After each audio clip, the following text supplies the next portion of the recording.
बाद नाज़रीन हम बात करेंगे लेजेंड कॉमेडियन उमर शरीफ साहब की, जिनके जस्ते खाकी को आज सुबह जर्मनी से कराची पहुंचा दिया गया।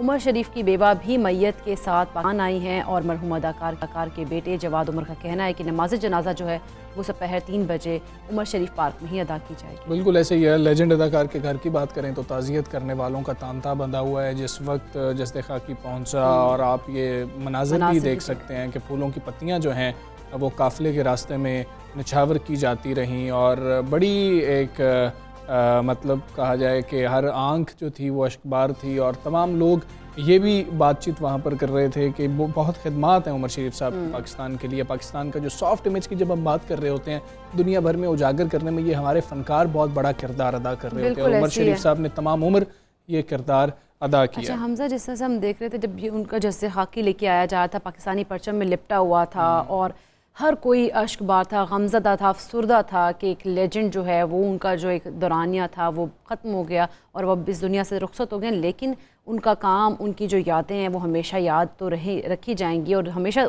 जो है उनके मद्दाह जो है उनको दिल में याद रखेंगे। लेकिन इसके साथ साथ हमने देखा कि इतनी रिस्पेक्ट की गई, उनके ऊपर फूलों की जो पत्तियाँ हैं वो निछावर की गई और मतलब बहुत ही ऐसा मतलब वो मनाजिर थे कि बहुत ज़्यादा आंखों में आंसू उस टाइम आ रहे थे। आपको अपने मुल्की हीरोज़ को यही मतलब जो ड्यू क्रेडिट है वो मिलना चाहिए, बहुत ज़्यादा ज़रूरी है। खैर उनकी मैयत को इस वक्त सर्द खाने मुंतकिल कर दिया गया है। शहराज वहाँ पर मौजूद हैं और उनकी रिहायशी उनके घर से हमारे साथ फयाज़ यूनुस भी मौजूद होंगे। पहले शहराज से बात कर लेते हैं। शहराज, ये बताइएगा सर्द खाने मुंतकिल किया गया था मैयत को, वहाँ से किस वक्त जनाजे के लिए लेके जाया जाएगा? जी बिल्कुल, उमर शरीफ की जस्ते खाकी जो है वो आज सुबह तकरीबन 7:30 बजे के टाइम कराची एयरपोर्ट से सदखाना ईदी सेंटर जो है वो मुंतकिल किया गया था और इस हवाले से तमाम तर इकदाम जो है वो मुकम्मल भी हमें दिखाई दिए। शहरियों की बड़ी तादाद यहाँ पर पहले से ही मौजूद थी, जबकि एयरपोर्ट से उनके जो चाहने वाले हैं वो भी उनके हमरा जो है यहाँ तक आए थे और जिसके बाद जस्ते खाकी को जो है वो सर्द खाने में जो है वो मुंतकिल कर दिया गया। इस दौरान हमने देखा कि बड़ी तादाद जहाँ शहरियों की और मद्दाहों की मौजूद थी, वहीं बड़ी तादाद में फनकार भी यहाँ पर जो उनके साथ काम करने वाले लोग थे वो भी यहाँ मौजूद थे।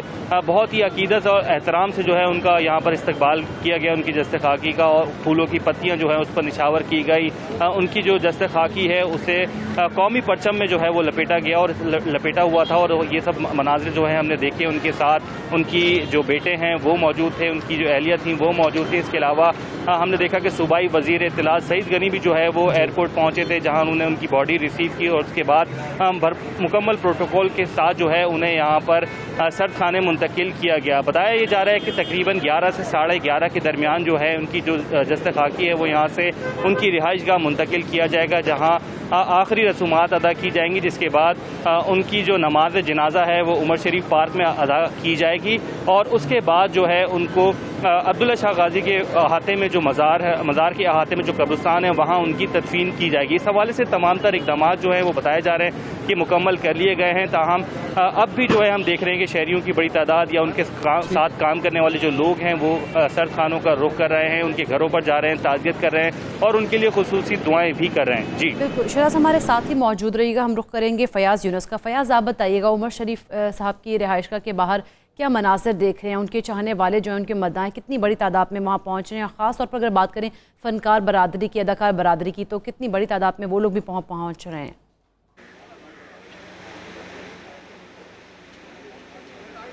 देखिए बिल्कुल, इस वक्त मैं कॉमेडी किंग उमर शरीफ के घर के बाहर मौजूद हूँ, जहाँ शोबिस से ताल्लुक़ रखने वाले अफराद के साथ साथ थिएटर पे काम करने वाले अफराद जिन्होंने उमर शरीफ के साथ मुख्तलिफ जो है थिएटर्स में काम किए थे, लोग रिहाय कराची के शहरी बड़ी तादाद में अब उनके घर के बाहर पहुँचना शुरू हो चुके हैं। तमाम तर लोग काफ़ी ज़्यादा गमज़दा हैं क्योंकि उनका ये कहना है कि उमर शरीफ की जो खला है वो कोई और जो फ़नकार है वो पूरी नहीं कर सकता, क्योंकि उमर शरीफ जो है 14 साल की उम्र में उन्होंने अपना पहला थिएटर किया था कराची में, जिसके बाद देखते ही देखते जो है उमर शरीफ ने अपनी जगह बनाई और कराची में उन्होंने मज़ाहिया किरदार अदा करने में वो मकाम हासिल किया जो इससे पहले किसी और के पास नहीं था।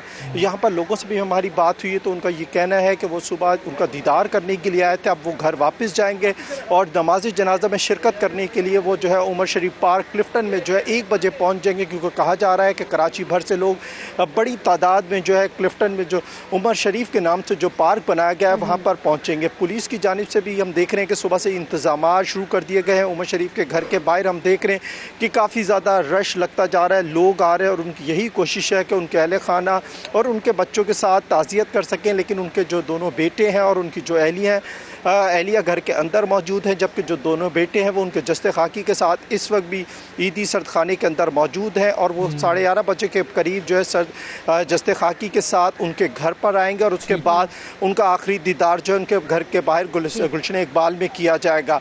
उमर शरीफ की जो नमाज जनाजा है उसकी भी तमाम तर तैयारियां मुकम्मल कर ली गई हैं। 3 बजे नमाज जनाजा मुकम्मल कर ली गई हैं, 3 बजे जनाजा अदा की जाएगी। बहुत शुक्रिया फयाज यूनुस और शिराज अहमद, आप हमें इस हवाले से आगाह कर रहे थे।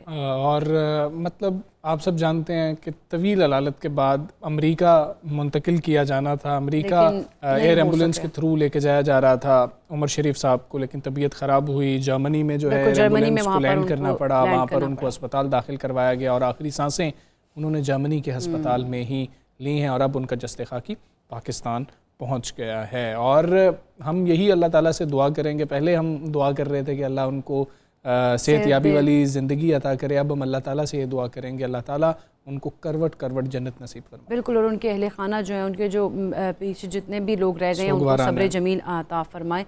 अब हम आगे बढ़ेंगे, कुछ बात कर लेंगे मौसम मैदान से भी आपके साथ शेयर करेंगे कुछ खबर, क्योंकि तशवीशनाक जो है वो सूरत हाल देखने में आई है। बढ़ता हुआ तजारती खसारा जो है वो खौफनाक अफरियत की मानंद हमारे सामने आन खड़ा हुआ है। और रवा माली साल की अगर हम बात करें तो पहली समाही में ही तजारती खसारा 100% इजाफे से 11.7 अरब डॉलर तक जा पहुँचा है। हाँ जी, जिसकी वजह और कुछ नहीं तो दरामदात में गैर मामूली इजाफा है। पाकिस्तान ब्यूरो ऑफ स्टैटिस्टिक्स के जारी करदा दादोशुमार हम आपको बता रहे हैं, जुलाई ta सितंबर बरामदात और दरामदात का दरमियानी फ़र्क 11.7 अरब डॉलर तक पहुँच गया। सिर्फ 2 माह की है। और गुज़श्ता माली साल के इसी अरसे में तजारती खसारा 5.9 अरब डॉलर था। इस तरह तजारती खसारे में 100% तक इजाफा। अच्छा, इस रुझान से हमदा जाहिर ये होता है कि माली साल के अख्ताम तक तजारती खसारा जो है मुकर्रर हदफ 28.4 अरब डॉलर से बहुत ऊपर चला जाएगा। और रवा माली साल के इब्तदाई 2 माह का तजारती खसारा ही अगर हम बात कर लें सालाना हदफ के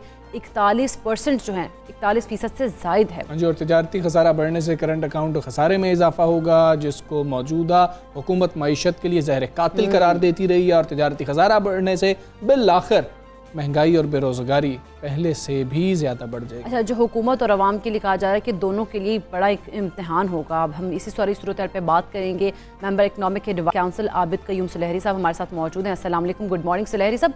हुकूमत तो करंट अकाउंट खसारे में कमी का क्रेडिट लेती रही है। हम गुज़श्ता 3 माह की अगर बात कर लें तो उसके दौरान ये 100% तक बढ़ चुका है, जो मुस्तकबिल में भी मज़ीद ख़तरनाक साबित हो सकता है। मुशावरती काउंसिल की क्या तजावीज़ है इस पर?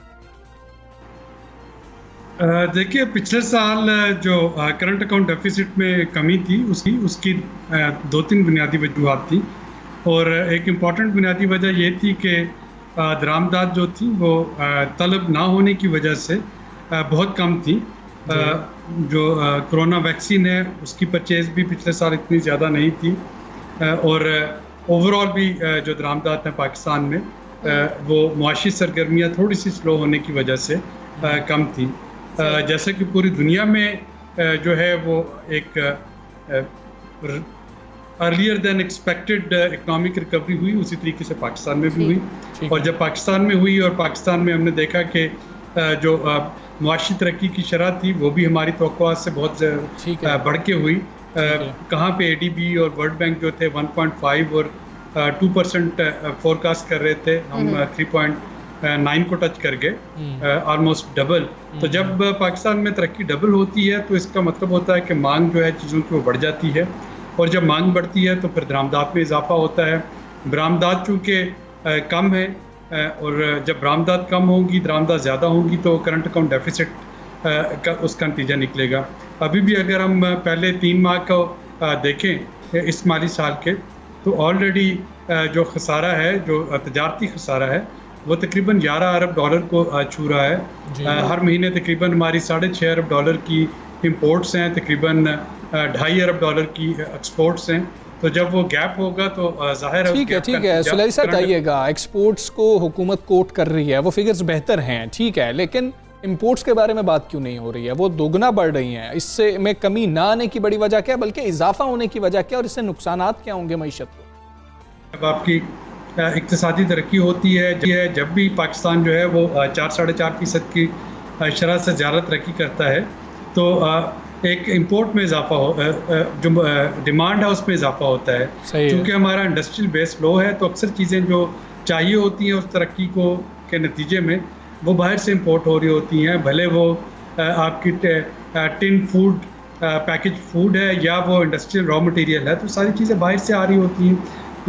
गाड़ियाँ आप देखिए, जो महंगे वाले फ़ोन देखिए, जो बाकी हाउस होल्ड आइटम्स हैं उनको देख लें, इंडस्ट्रियल आइटम्स को देख लें, तो जब ये सारी महंगी चीज़ें बाहर से दरामद होंगी तो जाहिर है कि जब उनकी डिमांड है तो वो दरामद हो रही है, दरामदात में इजाफा हो रहा होगा। सेकंड जो इसमें इम्पॉर्टेंट चीज़ है, तकरीबन $450 मिलियन, तकरीबन $500 बिलियन की तो वैक्सीन इंपोर्ट हो रही है। तो जब वैक्सीन इंपोर्ट होगी और आपने देखा कि माशाल्लाह पाकिस्तान में अब 12 साल से के बच्चों से लेके तमाम उम्र के अफराद को मुफ्त में वैक्सीन लगाई जा रही है, तो ये वैक्सीन जब इंपोर्ट होगी तो जाहिर है वो दरामदात में इजाफा जो है वो तो होगा, और उसी की वजह से जो हमारा खसारा है वो भी बढ़ रहा है। एक्सपोर्ट्स को देखें तो एक तो हमारे एक्सपोर्ट आइटम जो हैं वो बड़े गिने चुने से हैं, फिर हमारी एक्सपोर्ट डेस्टिनेशन बड़ी गिनी चुनी सी हैं, तो वही 4-5 चीज़ें हैं जो हमारे यहाँ से एक्सपोर्ट होती हैं। टेक्सटाइल,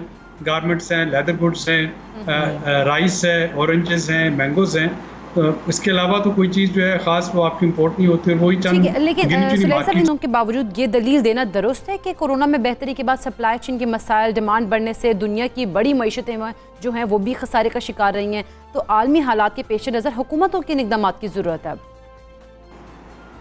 देखिए ये दलील बिल्कुल दुरुस्त है क्योंकि किसी ने भी ये एक्सपेक्ट नहीं किया था कि कोविड के बावजूद इकॉनमी इतनी जल्दी रिकवर कर जाएगी, और ये सिर्फ पाकिस्तान की नहीं पूरी दुनिया की इकॉनमी, उसी वजह से रिकॉर्ड जो एनर्जी प्राइसेस हैं उनमें इजाफा हुआ। सिर्फ मैं नाज़रीन को बताता चलूँ कि इस वक्त जो कोयला जो कि हम साउथ अफ्रीका से मंगवाते हैं उसकी एक साल में कीमत जो है वो दुगनी हो गई है। जो क्रूड ऑयल है ब्रेंट, उसकी पिछले एक साल में अगस्त टू अगस्त अगर आप कंपैरिजन करें तो वो 1.5 गुना हो गई है, 150% बढ़ गई, और गैस की कीमत एक साल में 500% बढ़ गई। तो एनर्जी की डिमांड पूरी दुनिया में बढ़ी और उसी के बायस एनर्जी नापैद भी होती जा रही है और वो महंगी भी होती जा रही है। इसी तरीके से जो बाकी कमोडिटीज़ हैं उनकी कीमतों में भी इजाफा हुआ। तो कोविड से जो एक रिकवरी है, बड़ी खुशाइंद बात है कि जिन जिन ममालिक में वैक्सीन का तनासब बेहतर होता चला जा रहा है वहाँ पे इकॉनमी खुलती जाती है और वहाँ पे कमोडिटीज़ भी डाइवर्ट हो रही हैं उनकी इंपोर्ट।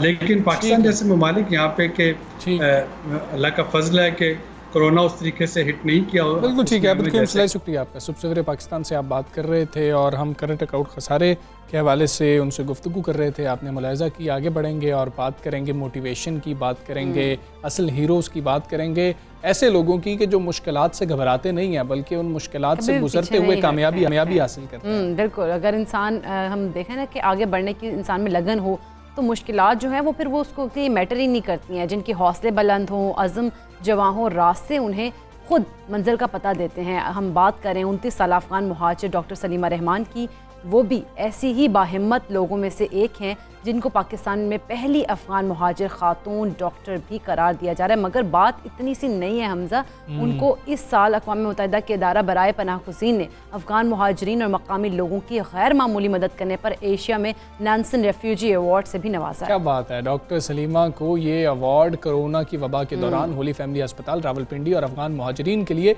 गैर मामूली खदमात फराहम करने पर दिया गया। और UHCR के मुताबिक ये अवार्ड उस ताकतवर मिसाल को उजागर करता है जो डॉक्टर सलीमा ने दीगर अफ़गान पनाह गज़ीन ख़वातीन और लड़कियों के लिए कायम की है। क्या बात है, क्रेडिट देना बहुत ज़्यादा ज़रूरी है। तो डॉक्टर साहबा से बात कर लेते हैं। डॉक्टर साहबा हमारे साथ ही मौजूद हैं। डॉक्टर साहबा अस्सलाम, गुड मॉर्निंग। डॉक्टर साहबा पहले तो आपको बहुत ज़्यादा इसलिए मुबारक हो, लेकिन हम आपसे ही जानना चाहते हैं सफ़र कितना कठिन था। हम आपकी स्टोरी सुनना चाहते हैं, सब लोग सुनना चाहते हैं कि ये किस तरीके से सफ़र तय किया कि डॉक्टर बन गई और अब अपनी खिदमात भी सर अंजाम दे रही हैं।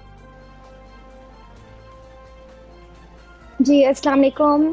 आप सब लोगों का बहुत शुक्रिया जो आप लोगों ने मुझे अपने इस प्रोग्राम में शिरकत की दावत दी। मैं एक अफ़गान महाजिर की हैसियत से पाकिस्तान में काफ़ी सालों से रह रही हूँ अपनी फैमिली के साथ, और डॉक्टर बनने का ख्वाब देखना एक महाजिर होने की हैसियत से मेरे लिए बहुत ज़्यादा मुश्किलात से घिरा हुआ था। मुझे काफ़ी ज़्यादा चैलेंजेस का सामना करना पड़ा, काफ़ी ज़्यादा रास्ते में रुकावटें वगैरह थीं, लेकिन अपनी जो मेरी डिटर्मिनेशन थी और एक हौसला जो मेरे वालिद साहब ने दिया, जो मेरे वालिद साहब ने सपोर्ट किया, उसके बदौलत मैं अपने ख्वाब की तकमील कर सकी। मेरी जो प्राइमरी स्कूलिंग है वो अफ़गान महाजरीन के ही स्कूल से हुई थी। उस वक़्त जो है हम सब वहाँ से मुफ्त तालीम हासिल कर रहे थे। उसके बाद हायर एजुकेशन मैंने पाकिस्तानी स्कूल से हासिल की और उस वक़्त अफ़गान महाजिर होने की हैसियत से मुझे रहनुमाई नहीं थी कि दाखिला किस तरह से लिया जाए, क्या किया जाए, लेकिन मेरे पाकिस्तानी असातिज़ा ने काफ़ी रहनुमाई की और मदद की। बाद में मेडिकल कॉलेज में एडमिशन के टाइम भी काफ़ी ज़्यादा दफ़ा एप्लीकेशंस देनी पड़ी क्योंकि हमें नहीं पता था कि प्रोसीजर क्या है। महाजिर होने की वजह से जो है ना, हमारी सिर्फ एक सीट थी पूरे पंजाब में, जिसके लिए कि मुझे काफ़ी ज़्यादा चैलेंजेस का सामना करना पड़ा, लेकिन बालाखिर वो मुझे सीट मिल गई और मुझे अपने ख्वाबों की ताबीर पूरी होती नजर आ गई।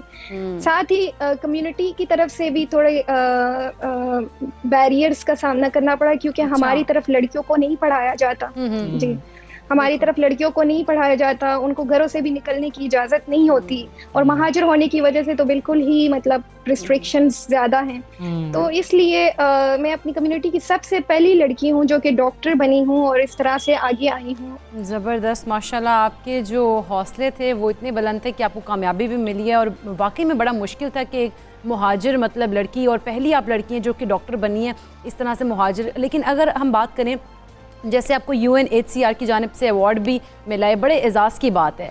फ्यूचर प्लान्स की अगर हम बात करें, आपके फ्यूचर प्लान्स क्या हैं? जी, मेरे जो एक तो ये कि जो अवार्ड मुझे मिला है UNHCR की तरफ से, ये मेरे लिए, मेरे फैमिली के लिए और मेरी पूरी कम्युनिटी के लिए एक एजाज़ की बात है। और मेरे फ्यूचर प्लान्स, क्योंकि मैंने तिब का शोबा इख्तियार किया है कि मैं इंसानियत की खिदमत कर सकूं, तो मेरे फ्यूचर प्लान्स भी उसी लिहाज से कि मैं चाहे जहां कहीं भी हूं इंसानियत की खिदमत कर सकूं और इसके अलावा लड़कियों की तालीम को प्रमोट कर सकूं, क्योंकि मैंने खुद ये देखा है कि लड़कियों को बिल्कुल आगे नहीं आने दिया जाता। तो मैं चाहती हूँ कि मैं उनके लिए कुछ कर सकूँ। ठीक है डॉक्टर साहब, ये भी बताइएगा, आप जिस तरह से पहली डॉक्टर हैं अपनी कम्युनिटी के अंदर, तो आपके बाद क्या बाकी जो बच्चियां पढ़ना चाह रही हैं, जो काबिल बच्चियां हैं, आप देखती हैं कि उनको एक मोटिवेशन मिली है और पेरेंट्स का भी थोड़ा सा सोचने का जाविया तब्दील हुआ है? पेरेंट्स भी अब आपसे बात करते हैं कि हम भी अपनी बच्ची को डॉक्टर बनाना चाहते हैं, अब हमें क्या करना है? जो मुश्किलात आपने फेस की थी, अब आपको तो प्रोसीजर भी समझ लग गया होगा, तो उनको आप गाइड भी करती हैं?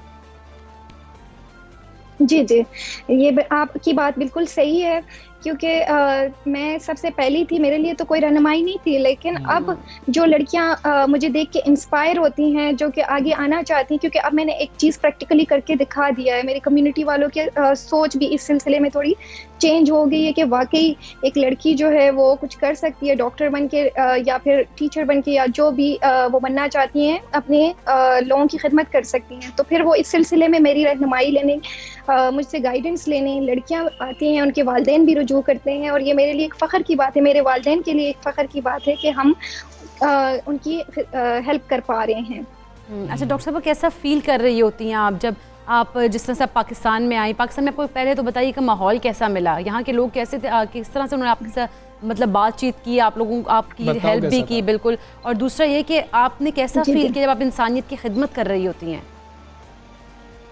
जी, पाकिस्तान में हमें बहुत अच्छा माहौल मिला, क्योंकि कभी भी ये डिस्क्रिमिनेशन नहीं मिली कि हम एक अफगान महाजिर हैं। बहुत ही लविंग, बहुत ही सपोर्टिव, क्योंकि मेरे जो टीचर्स थे, मेरे कलीग्स, मेरे फ्रेंड्स, इन सब ने मुझे हमेशा हर मोड़ पे सपोर्ट किया और काफ़ी अच्छा एक्सपीरियंस था। इन्होंने अपनी बहनों की तरह, अपनी बेटियों की तरह रखा, बहुत अच्छा इन्वायरमेंट मिला। और पाकिस्तान, हुकूमत पाकिस्तान ने भी हमारे लिए अपॉर्चुनिटीज़ दी कि हम जैसे कि डॉक्टर बन सके। मेरी एक मिसाल आपके सामने है। और इसके अलावा जब मैं काम करती हूँ, जैसे अब मैं डॉक्टर बन गई हूँ, और जब मैं पाकिस्तानियों की भी पाकिस्तानी मरीज़ भी देख पाती हूँ या फिर उनकी खिदमत करती हूँ, तो मुझे बहुत खुशी होती है। ये मेरे लिए एक एजाज़ की बात है, क्योंकि पाकिस्तान ने हमें काफ़ी सालों से मेज़बानी की है, कई साल उन्होंने हमारी मेज़बानी की, और अब हम पाकिस्तान के लिए कुछ कर सके तो ये हमारे लिए एक एजाज़ की बात है। बड़ा बेहतरीन और अच्छा पॉजिटिव जज्बा है आपका डॉक्टर साहब, बहुत शुक्रिया। सुबह सवेरे पाकिस्तान से आपने की और आप हमारे प्रोग्राम का हिस्सा बनी। क्या बात है, ये वो मिसालें हैं जिनको फॉलो करना हम सबको चाहिए और इन लोगों को प्रमोट करना भी चाहिए ताकि बच्चों को मोटिवेशन मिले, इंस्पिरेशन मिले। जिसने डॉक्टर सलीमा रहमान कही थी, पे बैक करने का भी उनमें एक अज़्म मौजूद है। यकीनन एक बहुत बड़ी एग्जांपल है हमारे सामने कि एक अफ़गान मतलब पनाह गुज़ीन जो हैं उनके कैंप से आप उठ के आई हैं पाकिस्तान, और पाकिस्तान में आपने इतना बेहतर काम किया और डॉक्टर बन गई और अब खिदमत भी सर अंजाम दे रही हैं। और आप लोग बहाने करते रह जाते हैं, हम लोग भी बहाने करते रह जाते हैं, तो इतने कोई बैरियर्स हमारी ज़िंदगियों में नहीं है जितने डॉक्टर साहब के लिए मुश्किलात होंगी। चलें जी, हम एक ब्रेक लेते हैं, ब्रेक के बाद वापस आते हैं। Stay with us.